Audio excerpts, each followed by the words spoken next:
사후 세계의 실체라는 제목으로 말씀을 나눕니다. 사람이 이 땅에 사는 관심사도 중요하지만 늘 비밀에 쌓여 있고 신비에 쌓여 있는 죽음 이후의 세계, 그 세계에 대한 무한한 관심을 많이 가지고 삽니다. 그리고 이론들이 분분하게 많이 있습니다.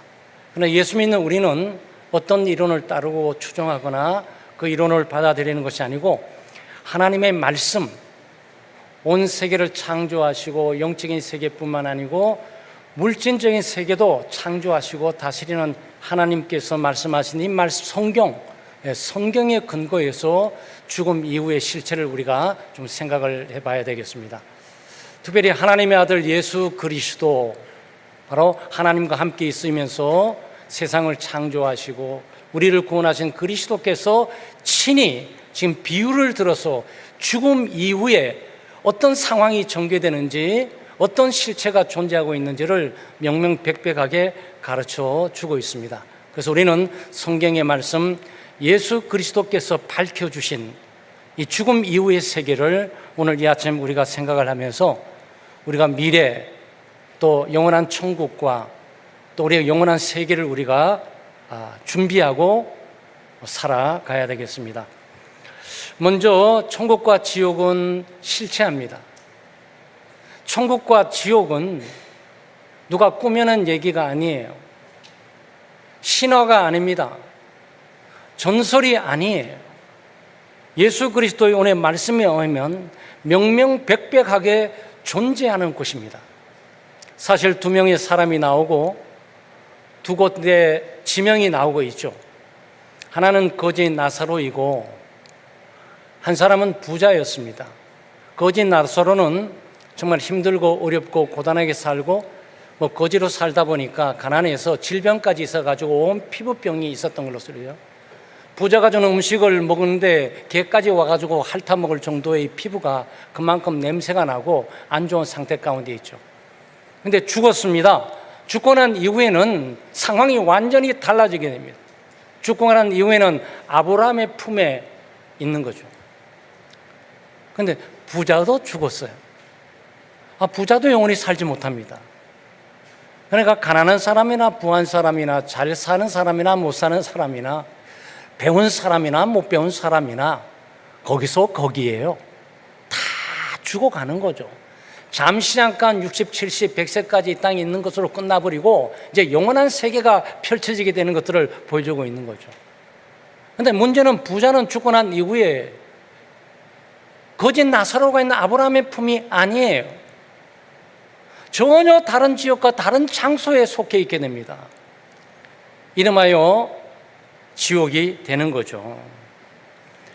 16장 23절에 그가 음부에서 고통 중에 그렇습니다. 음부란 깊은 죽음의 밑바닥을 지금 말하고 있는 거예요. 죽음의 깊음, 이 속에서 그가 고통을 받고 있다. 그리고 24절 하반절에 보면 이 불꽃 가운데서 괴로워한다 그랬습니다. 얼마나 대조적인 삶이에요. 그렇죠? 거짓 나사로는 아브라함의 품에 있으면서 품에 있다는 것은 뭡니까? 편안한 거죠. 안전한 거죠. 미소가 있죠. 기쁨이 있죠. 감사가 있죠. 이 천국에 있는 모습들을 아브라함의 품으로 지금 말씀하고 있는 거죠. 근데 반면 부자가 가 있는 지옥은 어떤 것이죠? 불구덩이 속에 있는 겁니다. 활활 타는 불구덩이 속에서 영원한 뜨거움의 고통을 견딜 뿐만 아니고 순간순간 일어날 갈증들을 견디지 못하는 그 상황 속에 있는 것들을 보게 되는 겁니다. 예수님께서 십자가에 못 박혀 죽으실 때 우편 강도와 좌편 강도가 있었어요.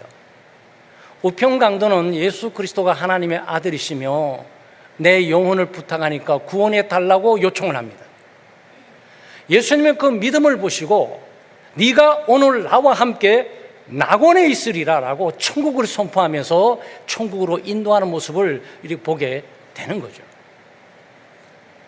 요한계시록은 세상 종말의 마지막 것들을 보여주는 책입니다. 요한계시록의 21장 8절 말씀에 그러나 두려워하는 자들과 믿지 아니하는 자들과 믿지 않은 자들이 이 속에 포함되어 있음을 기억할 필요가 있어요. 착하고 선하게 사는 관계없이 믿지 않았다는 이유 하나 때문에 이 속에 지금 포함되고 있는 거죠. 흉악한 자들과 살인자들과 음행하는 자들과 점술가들과 우상숭배자들과 거짓말하는 모든 자들은 불과 유황으로 타는 못에 던져지리니 이것이 두 번째 사망이라고 그랬어요. 정확하게 예수 그리스도께서 오늘 말씀하신 부자가 가 있는 지옥 문제 실체를 요한 사도가 성령의 감동을 받아서 우리에게 기록해 보여주고 있는 겁니다. 아브라함 품은 천국을 말하는 거죠. 누가 천국에 가는 겁니까? 도대체 누가 지옥에 가는 것이며 누가 천국에 가는 것입니까? 천국에 가 있는 사람은 아브라함의 품에 있다 그랬습니다. 아브라함은 믿음의 조상이에요. 믿음의 대명사입니다. 아브라함은 믿음으로 죄 용서를 받았고, 믿음으로 구원을 받았고, 믿음으로 천국을 가게 됐고, 믿음으로 가나안 땅을 들어가게 된 분이에요. 여기 아브라함의 품을 등장시킨 이유가 뭐죠? 예수님께서 믿음으로 천국에 올 수 있다는 거죠. 이 땅에 잘 먹고 잘 살고 부자이기 때문에 지옥 가는 것이 아니고, 거지로 살면서 힘들고 어렵게 살기 때문에 천국에 가는 것이 아니에요. 부자든 가난하든, 공부를 많이 했던 공부를 하지 않던, 남자든 여자든, 노인이든 죽기 바로 직전에 있는 사람이든 지금 태어나던 사람이든 천국에 가는 유일한 분기점은 믿음이에요. 아브라함처럼 예수 그리스도를 믿게 되게 될 때 죄를 용서를 받을 뿐만 아니고 구원을 받고, 바로 예수 그리스도를 믿는 그 순간 하나님의 나라의 생명책에 기록될 뿐만 아니고 하나님 나라 시민권이 주어지게 되는 거죠. 그 시민권을 가지고 아브라함 있는 곳으로 가게 되는 겁니다. 여기 부자가 돈 많아가지고 부자로 살았기 때문에, 잘 먹고 잘 살았기 때문에 지옥 가는 게 아니에요. 예수를 믿지 않아서 가는 거예요. 아마 그럴 만도 하겠죠. 잘 먹고 잘 살고 돈이 많고 땅도 많고 하니까 하나님 믿을 필요가 뭐가 있겠습니까? 예수 믿을 필요가 뭐가 있겠어요? 돈 믿고 돈이 다 해결해 주는데 말이죠. 아마 이 사람에게 있어서 돈이 결정적인 인생에 망치는 문제가 될 가능성이 많이 있는 거죠. 반면에 거지 나사로 같은 경우에는 초라하게 살고 무시당하고 업신여김당하고 가난하게 사니까 믿을 곳이 없지 않겠습니까? 그러니까 이 가난함이 오히려 또 놀라운 삶의 전환의 기회가 돼갖고 예수를 믿는 기회로 삼게 되었고, 그 믿음으로 이 거지가 나사로가 아브라함의 품에 천국에 가 있는 거예요. 사랑하는 여러분, 천국과 지옥은 실제하는 곳입니다. 두 번째, 우리가 생각하는 것은 죽음 이후에 영혼은 지정된 장소에 있다, 머물러 있다라는 내용이에요. 예수님은 오늘 엄중하게 말씀하고 있습니다. 그러니까 거지 나사로는 아브라함의 품에 있는 거고, 부자는 불과 융에 타는 못에 참여하고 있는데, 둘은 서로 보는 장소예요. 제가 여러분에게 말씀드리는 것은 예수 그리스도께서 비유로 말씀하신 보이지 않는 세계, 영적인 세계, 죽음 이후의 세계를 여러분에게 지금 말씀해 주고 있는 거죠. 그러니까 지옥과 천국은 서로 볼 수 있는 곳이에요. 여기가 결계가 쳐 있어서 여기서 저기로 넘어갈 수 없고 저기로 여기서 넘어올 수가 없어요. 두 가지인 거죠. 각자가 자기의 영역 속에 있는 겁니다. 근데 분명히 볼 수가 있죠. 그래서 누가복음 16장 26절 말씀에 그뿐 아니라 너희와 우리 사이에 큰 구렁텅이가 놓여 있어 여기서 너희에게 건너가고자 하되 갈 수가 없고 또 거기서 우리에게 건너오고자 할 때 할 수가 없다 그랬어요. 지금 예수님 뭘 가르쳐 주는 거죠? 아, 천국과 지옥은 뭔지 모르지만 거리가 어느 정도 되냐면 명명복복하게 서로가 볼 수 있다. 한쪽에서는 정말 편하구나, 안정되구나, 너무나 기쁘고 즐겁게 사는구나라고 볼 수 있는 거고, 저쪽에서는 와, 저렇게 불구덩이 가운데 고통과 신음과 괴로움 가운데 저렇게 살아가고 있구나 그랬습니다. 부자와 거지 나사로는 안면이 있었던 사람이에요. 이 세상 사는 동안에 거지 나사로가 그 부자에게 얻어먹고 살았던 거예요. 그래서 명백히 알아요. 아니, 저 친구는 저렇게 초라하게 살았는데 어떻게 저기 천국에 가 평안하게 살고 있는 것이지? 그래서 아브라함에게 부탁합니다. 조상 아브라함이요, 나사로를 좀 보내주세요. 저는 물 한 컵 정도도 필요 없습니다. 그냥 손에 살짝 묻혀서 내 혓바닥에 탁 타치만이라도 해주세요 라고 선처를 강구하게 되죠. 그러니까 뭐라고 말하는 거죠? 아니, 여기서 거기 넘어갈 수가 없어. 거기서 여기 넘어올 수가 없는 거야. 여러분, 죽은 영혼은 영계를 떠돌아다니는 것이 아니에요. 이승과 저승을 떠돌아다니는 것이 아니에요. 죽고 난 이후에 그 영혼은 결정된 장소에 확실하게 가게 되는 거고, 그 제한된 장소에 머물러 있게 되는 거예요. 두 번째는 뭐죠? 영적인 세계에서 이동할 수 없습니다. 두 번째는 죽은 자의 영혼이 산자의 세계로 넘어올 수가 없어요. 그래서 누가복음 16장 27절 28절에 그렇게 말을 합니다. 가만 생각해 보니 세상에 두건 형제가 있는 거야. 형제가 5명이 되는 거예요. 겁이 드러난 거예요. 아, 나는 모르고 예수 안 믿다가 이게 와 있지만 누군가가 가가지고 지금 이 문제를 알려줘야 된다. 아, 참 살아생전에 이런 전도 열정을 갖고 있었으면 얼마나 좋았겠어요. 살아생전에 이런 열정을 갖고 있었다면 자기가 먼저 믿었을 거야. 그렇지 않겠습니까? 근데 미처 몰랐던 거지. 보이지 않는 세계가 없는 걸로만 간주하고 이 땅의 모든 것들이 다 대변하는 줄 알고 살아왔던 거죠. 죽거나 실제를 보니까 나는 지옥에 와 있고 고통스러운 거예요. 아, 저 지상에 살아있는 산자의 세상 속에 나 5형제가 아직 남아있는데, 아, 걔들도 여기 오면 어떡하지? 아브라함이요, 나사로를 보내주십시오. 그리고 천국과 이 실제를 확실하게 말해주세요. 그리고 너의 형이 지금 죽어서 지옥에서 고통을 받고 있으니 너희들이 오지 못하도록 전해달라고 하더라. 이 한마디 말만 좀 전해주세요. 그렇게 하셨습니까? 아니에요. 나사로 파송에 보내지 않았습니다. 아니, 파송에 보낼 수가 없어요. 나사로는 천국에서 이동할 수가 없습니다. 천국에 있던 영혼이든지 지옥에 있는 영혼이든지 산자의 세계로 넘어올 수가 없어요. 산자와 죽은 자의 경계는 보이지 않지만 명백하게 그어져 있는 겁니다. 그럼 행여나 나사로가 가도 아무 소용이 없을 거야. 그 말을 지금 하고 있는 거죠. 사랑하는 여러분, 이게 왜 이렇게 중요합니까? 우리는 한국에서 자라고 한국에서 태어나고 한국에 자랍니다. 미신 문화에 많이 놓여 있죠. 네? 죽은 영혼이 귀신이 된다. 죽은 영혼이 너무 억울하게 죽어서 저 세상을 가지 못하고 이 세상 오지도 못하고 중간지대에서 떠돌고 방황하고 있다. 죽은 조상님은 반드시 우리에게 돌아오게 된다. 무슨 일이 있을 때 까마귀를 보고 할머니 오셨네. 아우, 작년에 돌아가신 어머니가 까치가 되어서 저기 지금 우리 집 마당에 계셔. 진수성찬을 차려놓고 30만 원, 50만 원, 100만 원짜리 제사장을 차려놓고 조상 오기를 기다리면서 지금 전부 절 재배하면서 있단 말이죠. 왜? 조상의 영혼이 올 거니까. 조상의 영혼이 와서 우리가 얼마나 공경하는지를 보시면서 감동받아가지고 조상님께서 로또 번호 몇 개라도 가르쳐 줄지 모른다. 우리 후손들에게 복을 주실 것이야.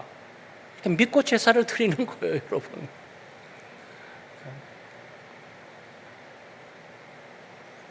여러분, 우리 한국 사람의 풍토가 여기에 있습니다. 네. 그렇지 않아요. 돌아가신 조상은 절대 돌아올 수 없습니다. 만약 돌아와서 조상의 목소리를 내죠? 부모님의 모습을 하고 나타나죠? 조상이 아니에요. 그는 귀신입니다. 사탄이 조상으로 등장을 해서 자기가 경배를 받고 자기가 대접받으려고 속이는 거죠. 오늘 예수님의 말씀이 뭡니까? 죽은 자는 지옥에 있든지 천국에 있든지 절대로 서로 왕래할 수 없을 뿐만 아니고 천국에서 이 지상으로, 지옥에서 이 땅으로 절대로 넘어올 수가 없어요. 죽으면 끝나는 거예요. 그래서 기독교는요, 살아생전의 부모를 공경하고 살아생전의 부모님을 모시는 거예요. 죽잖아요. 육체는 흙으로 돌아갑니다. 영혼은 믿으면 천국에 가는 거고, 안 믿으면 안 믿은 그것 때문에 지옥을 가게 되는 거죠. 예수님의 말씀이 지금 오늘 그 말씀이에요. 그리고 거기서 일정한 그리스도 오실 때까지 거기서 머물러 있도록 돼 있어요. 어떤 영혼도 방황한다거나 이 세상 저번에 움직일 수 있는 것이 아니에요. 그래서 여러분, 너무 돌아가신 분에서 너무 준비하지 마세요. 우리 그래서 조상 제사 안 합니다. 조상 숭배 안 해요. 조상을 무시해서 그런 겁니까? 아니에요.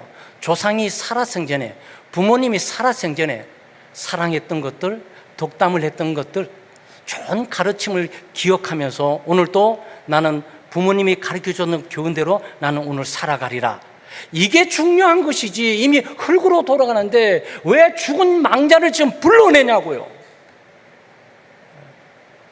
그럼 제사가 그런 거예요. 그래서 기독교는 철저하게 제사를 거부할 뿐만 아니고 배격합니다.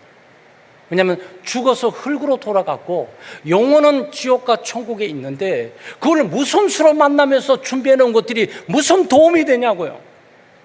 그래서 기독교는 죽은 부모님과 있을 때 우리가 함께 예배를 드리게 되죠. 부모님의 기일을 준비하면서 예배를 드리면서 우리에게 믿음을 전해주고 교훈을 하고 가르쳐 주셨던 것들을 형제간에 덕담하면서 그런 부모를 주신 것들을 너무나 감사하다. 그 부모님 우리에게 교훈했던 것들을 우리가 잊지 말고 살아가도록 하자. 근데 이런 좋은 교훈들을 우리가 함께 주고받고 오늘의 삶을 바로 사는 데 의미가 있는 것이지, 이미 죽어버리고 돌아올 수도 없고 흙으로 가버린 그 사람을 기어코 불러낼 필요가 뭐가 있냔 말이죠. 그것은 잘못된 거예요. 그건 예수님의 말씀을 따르는 것이 아니에요. 여러분, 우리는 세상에 태어나서 문화에 접속하고 삽니다. 문화는 이성, 경험 함께 복합적으로 어우러져서 하나의 문화가 만들어지는 거예요. 귀신이 죽은 영혼이야. 귀신은, 억울하게 죽은 영혼은 저 세상을 가지 못하고 이 세상 오지도 못하고 중간에 떠돌고 다녀. 여러분, 그거 어디서 들으셨어요? 부모님에게나 누구에게 들으신 거예요? 하나님이 말씀하신 게 아니라고. 그 위에 가면 그 위에가, 그 위에가, 그 위에가. 그냥 사람들이 그럴 것이라고 지레 짐작하면서 태어난 아이, 초등학교 아이들을 그렇게 가르친 거예요. 그건 참이 아니다. 참된 진실과 진리는 하나님의 말씀밖에 없다. 그래서 예수 믿는 사람은 하나님의 말씀을 믿고 말씀을 따라서 살아가는 거예요. 이런 말씀 드리게 되니까, 와, 목사님이 돌아가신 조상을 너무 무시하는 거 아니냐? 그렇지 않아요. 아무 의미 없습니다, 여러분. 살아 계셨을 때, 함께 대화할 수 있을 때, 얼굴과 얼굴을 볼 수 있을 때 따뜻한 대접을 하고, 소위 봉양이라는 것은 불교 용어가 아닙니다. 봉양은 받들어 모시는 것을 말하는 거예요. 네, 어머니, 아버지를 받들어서 존귀 여기고 공경하면서 모시고 대접하고 섬기는 게 봉양이에요. 이거는 불교가 사용해서 불교 용어인 것처럼 보이는데 실제 그렇지 않습니다. 내 부모를 공경하라. 그 공경하라, 그것은 죽은 부모를 불러내서 공경하라는 것이 아니고 지금 살아 계시는 이 생전에 부모의 공경과 섬김의 예를 다해야 된다. 죽으면 이미 호족에도 다 금이 그어져 있어요. 그럼 돌아가신 부모님 호족 한번 좀 띄워보세요. 없다라고 이미 줄이 쫙 가 있습니다. 존재하지 않아요. 존재하지 않는 그분을 지금 여기에 많은 차려놓고 하는 의미가 뭐가 있겠냔 말이죠. 그러니까 기독교인은 이 부분을 추석이라든지 또 설이라든지 조상을 숭배하는 팽배해지는 문화 가운데서 우리 신앙을 지킬 뿐만 아니고 이 문화를 우리가 잘 극복해 선도하거나 변혁시키거나 이것들 도전하는 그런 믿음의 삶으로 살아가야 됩니다. 이렇게 말씀드리니까 예수 믿는 며느리가 막 시댁에 가가지고 제사는 시댁에 가가지고 막 하라는 말씀이 아니에요. 네, 지혜롭게 하셔야 돼요. 자기의 위치를 보면서 위치 한계 내에 할 수 있을 만큼만 해야지. 여러분 어른이면 어른으로 집안 모시게 될 때 다 얘기할 수 있지만 천국이 있고 지옥이 있어. 우리 가문과 우리 가족들 후손까지 예수를 믿고 천국 갈 거야. 이렇게 말할 수가 있지만 며느리는 그냥 어른들 제사 지낸 대로 지키고 조용히 기다리셔야 돼요. 그리고 협조를 많이 해드리고 용돈도 많이 드리고 조상 숭배를 무시하지 않고 있고 공경의 예를 다 하고 있는 예수님 며느리라고 믿음의 인정을 받고 그런 며느리가 나중에 그 시어머니를 전도할 수도 있고 시아버지를 전도할 수도 있는 거죠. 설교 듣고 난 다음에 이게 진리가 아니라고 목사님 말씀하셨는데 이 제사 이거 전부 이단이고 우상 숭배입니다 막 이러면 이혼 도장 찍게 될지도 몰라요. 아주 주의를 해야죠. 네, 마지막은 현재 삶이 죽음 이후를 결정합니다. 지금 현재 여기 이 세상에서 바로 지금이 여러분의 죽음 이후를 결정을 하는 거예요. 나사로 죽고 난 이후에 결정권과 선택권이 없습니다. 이 땅에 살았을 때 결정하고 선택했던 대로 가는 거예요.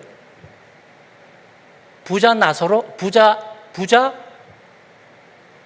죽고 난 이후에 천국 있구나. 나 체인지 마인드. 나 마음 바꿨어요. No! 허락되지 않습니다. 죽고 난 이후에는 어떤 결단과 선택도 용납할 수 없고 허락되지 않아요. 이 운명과 미래 죽음 이후의 결정은 현재 지금 여기서만 유효한 거예요. 네. 여러분 우리가 참 예수 믿고 구원받은 게 너무 감사하죠. 내가 예수 믿고 구원받고 제 용서를 받고 내가 천국을 믿고 예수 그리스도께서 천국도 전파하셨고 또 낙원이 있다고 죽기 바로 직전에 강도에게도 이미 선언을 하셨고 구약 성경과 신약 성경 66권 전체가 한마디로 또 얘기하면은 킹덤 오브 갓 하나님의 나라예요. 하나님의 나라를 전파하려고 예수님이 직접 육신을 타고 오신 거고 성탄절이 있는 이유는 하나님의 나라가 도래됐을 뿐만 아니고 하나님의 나라가 임박하게 우리 앞에 놓여 있다고 지금 가르쳐 주기 위해서 말씀한단 말이죠. 한마디로 예수님은 전도하기 위해서 지옥으로 갈 수밖에 없는 운명적인 존재들에게 인생을 바꿔볼 수 있는 기회, 운명을 바꿔볼 수 있는 기회, 죽음 이후에 영혼을 바꿔볼 수 있는 기회를 주는 거예요. 이거는 어마어마한 축복입니다. 예수 믿을 수 있는 기회, 복음을 전도할 수 있는 기회, 전도를 받을 수 있는 기회, 전도할 수 있는 이 기회는 인생 가운데 가장 놀라운 거예요. 한 사람의 인생의 영혼을 바꿔버리는 일들이 바로 하나님의 복음을 전하고 또 복음을 믿는 일이죠. 여러분 우리가 오늘 부자를 좀 생각을 해봐야 되겠어요. 좀 가슴 저미어지는 내용이죠. 깨달은 거예요. 근데 이걸 죽기 전에 깨달았다면 얼마나 좋았을까요? 그죠? 이 부자의 상황을 보게 될 때 죽기 전에 깨닫다면 돈 다 헌금하면서까지 예수를 믿었을 가능성이 굉장히 많아요. 상황을 딱 보니까 아니 거짓 나사는 보잘것없고 초라한 자는 저렇게 천국에서 그것도 10년, 100년, 500년, 1000년이 아니고 천년, 만년 영원토록 지금 저 보장된 삶을 살아가고 있고 복지도 끝도 없는 저런 복지는 세상에 어디 있냐고요. 그 나는 이게 뭐야 지금 지옥불에서 원한 고통을 받고 갈증을 영원히 느껴지는 이 삶을 영원토록 살아야 되는데 운명을 바꿀 수가 없는 거예요. 그래서 한번 생각한 거예요. 나는 이렇게 운명을 바꿀 수 없고 죽고 난 이후에 살아생전에 예수 믿지 않는 것처럼 이렇게 가슴을 치고 하는 이 후회를 내 세상에 있는 형제들에게는 해서는 안 되겠다. 전도해야 되겠다. 얘들 전도해야 된다. 지금 이 실체를 알고 오지 못하도록 해야 된다. 근데 자기가 못 가니까, 자기는 지옥의 범위에 머물러 있으니 어떻게 움직입니까? 그래도 천국은 저렇게 자유롭고 평안하고 안정된 걸 보니까 혹시나 천국에서는 세상을 파송해 가지 않을까 싶어가지고 부탁을 해보지 않습니까? 아브라함이요, 나사로를 여기 보내서 제 입에 혀를 서늘하게 할 수 못하면 저는 할 수 없이 감사하겠습니다. 그렇지만 나는 세상에 살면서 모르고 예수 안 믿다가 여기 와 있는데, 지금 이 세상에는 예수 믿었던 내 형제 5명이 있습니다. 쟤들도 여기 오게 하기는 정말 싫습니다. 그러니 한번 기회를 주세요. 나사로를 보내서 전도해 주세요. 너 형이 예수 안 믿다가 지옥 와서 이렇게 영원토록 고통받는 게 괴로워서 부탁하더라. 그러니 너희들 전하니까 너희들은 만이라도 이 세상에 믿고 여기 오지 말아라. 이렇게 부탁을 하는 거죠. 부탁 들어도 전도해서 한 영혼이라도 주님께 돌아오면 얼마나 좋겠습니까? 근데 아브라함이 뭔데 영혼을 함부로 파송하고 올 수가 있습니까? 하나님께서 결정해 놓은 천국과 지옥의 이 문에 들어가게 되면 누구도 나올 수가 없고 움직일 수 없고 거기에 머물러야 되는 거죠. 아브라함이 하나님입니까? 아브라함은 절대 나사로를 파송할 수 있는 권한을 갖고 있지를 못합니다. 파송할 수 있는 권한을 갖고 있어도 절대는 해서는 안 되는 거죠. 왜? 하나님께서 만드는 이 울타리 내에 어느 누가 감히 결정을 하면서 파송해 보낼 수가 있냔 말이죠. 그러면서 나사로 보낼 수 없어 라고 단도직입적으로 말씀하는 것이 아니고, 너 상황을 이해 못했는데 거기에 살아있는 사람들은, 살아있는 세계에 있는 사람들의 말을 들어야 돼. 세상에 목사도 많고 전도사 많고 선교사 많고 예수 믿는 사람 많아가지고 하나님 말씀 전하는데 그거 듣고 예수를 믿어야 되는 건데, 살아있는 사람의 말도 듣지 않는데 어떻게 죽은 사람들의 말을 가게 듣는다고 하냐. 그러니까 부자가 그래도 죽다가 살아나면은, 죽은 자가 돌아오게 되면 사람이 깜짝 놀라가지고 그 말을 받아들이게 되지 않느냐. 아니, 완악하고 강팍한 인간은 자기 부모가 살아서 돌아가도 절대 안 믿어. 까마귀가 내 부모가 내 할머니라고 믿어도 그 까마귀가 너 예수 믿고 교회 가서 천국 가거라 그러면 절대 안 따라할 거야. 여러분, 인간의 완악함과 강팍함, 완고함과 불신앙에 짙은 이 소위 세상에 태어나갖고 하나님이 없다, 세상만 있다, 미래는 없고 천국과 지옥은 없고 구원은 없고 우리는 이 땅에 있는 동안은 잘 먹고 잘 살면 돼, 성공하고 출세하면 돼 라고 이 쇠뇌를 어릴 때부터 부모님으로부터 받아가지고 참된 진리를 아무리 해도 그 선입관념, 고정관념, 그 고집을 바꿀 수가 없는 거예요. 여러분, 전도의 어려움이 거기 있는 거예요. 그 사람들은 수십 년 동안 어려서부터 이 세상만 바라보고 이 세상의 교육만 받고 자기가 알고 있는 지식, 자기가 있는 경험으로 이 세상만 있을 것이라고 꿀뚝같이 믿고 그것만 붙들고 있는 거죠. 그런데 우리는 거기서 구원을 받아가지고 예수를 믿고 하나님을 믿고 성경 말씀을 따라서 오늘 우리가 천국과 지옥이라는 엄청난 주제를 가지고도 평안한 마음으로 듭니다. 왜? 나는 구원받았고 나는 천국의 시민권을 갖고 있고. 그런데 문제는 우리가 예수를 믿지 않는 부모, 예수를 믿지 않는 형제를 지옥과 천국에서 만났을 때를 상상해 보시라고. 이 부자를 여러분으로 치고, 부자를 여러분의 불신적인 부모님이나 형제라고 치고, 친한 친구라고 치고, 거짓 나사로를 여러분을 치면서 하나님 품에 천국에 있다 칩시다. 딱 보니, 아니, 어머니 저기 계시네. 아버지 저기 계시네. 물 떠다 뭐 바치고 싶고 또 했는데 그럴 기회가 생기지를 않는 거죠. 여러분, 가슴 아프겠죠? 아마 지금 이 부자의 심정이 우리의 심정이 되어야 된다고 저는 생각합니다. 예수님께서 이 비유를 말씀하신 메시지의 진의는 이 지옥에 가 있는 부자에 대한 엄격함과 이 고통스러운 고난들을 역력하게 깨닫고 지금 뭔가를 해야 된다고 지금 제시하고 있는 거죠.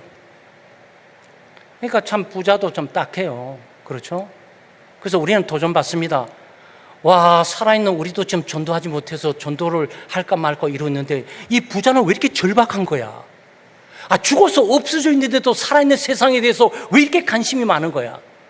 죽어서 아무것도 할 수 없고 자기의 주어진 영역에서 머물러 있을 수밖에 없는 존재가 왜 살아있는 세상을 넘보면서 그 세상에 있는 사람들에게 이렇게 관심이 많지? 더구나 전도의 달려까지 부탁까지 하고. 살아생전에 목사님 식사로 대접해 드리면서, 목사님 우리 아들 좀 예수를 안 믿는데 좀 전도 좀 해주세요. 요렇게 열정을 가지고 계속했더라면 얼마나 놀라운 일이 생겼겠냐 말이죠. 근데 여러분, 기회가 없어요. 기회는 현재 지금 여기서예요. 현재 지금 바로 여기 이 순간이 여러분의 미래를 결정하는 거예요. 그 미래라는 것은 앞으로 남아있는 생애가 아니고 죽고 난 사후에 영원한 세계를 결정하는 것이 바로 여기 지금이라고요. 그래서 바울 사도가 지금이 구원의 날이다 라고 선포하는 이유가 바로 여기에 있는 거예요. 사랑하는 여러분, 추석이 되게 되면 우리 불신 가족들을 많이 만나게 됩니다. 우리가 믿냐 안 믿냐라고 논쟁하기 위해서 가족을 만나는 것도 아니에요. 우리는 묵묵히 가족의 일원으로서 가족을 사랑하고 가족이 섬기는 모든 일을 할 수 있는, 지원할 수 있는 모든 것들을 함께 지원하면서 감당하게 될 것이에요. 그것이 비록 제사일지라도 제사에 가담하지는 않지만 지혜롭게 말씀하시면서 제사 비용을 더 드릴 수도 있고 그 전에 여행 비용을 더 드리면서 그것을 커버할 수도 있죠.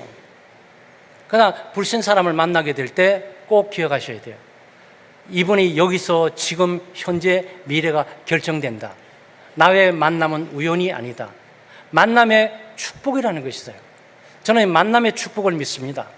그래서 초등부, 유초등부, 중고등부, 청년부 할 때도 우리가 새로운 친구를 딱 보게 되면 얘와 나의 만남은 축복의 만남으로 끝나야 되는데 여기서 영원히 다음 주에 안 나오면 영원히 마지막이다라고 생각하게 되면 제가 그때 전도를 합니다. 분방 공부 다 해서 분방 공부로 보내지 않고요. 걔만 딱 불러다가 제가 제 사무실에서 전도하게 되죠. 다음 주에 나오든 안 나오든 관계없이. 왜냐하면 내가 천국에서 그를 보게 될 때 이 부자처럼 오형적인 내가 전도를 못했을까 이런 생각하는 것이 제 옛날에 무슨 교회에서 봤었는데 전도했었는데 그때부터 결국 안 믿고 지금까지 있다가 저기 가 있군. 이렇게 끝내야지. 제가 그래서 내가 그때 왜 전도를 안 했지? 그게 마지막이었으면 저 친구의 마지막이었을 모르니까. 여러분, 그렇습니다. 이게 추석이 되게 되면 우리의 마음이 기쁘고 들뜨면서도 저는 굉장히 마음이 무거워요. 그 무거운 것은 뭐냐? 늘 사고가 나요.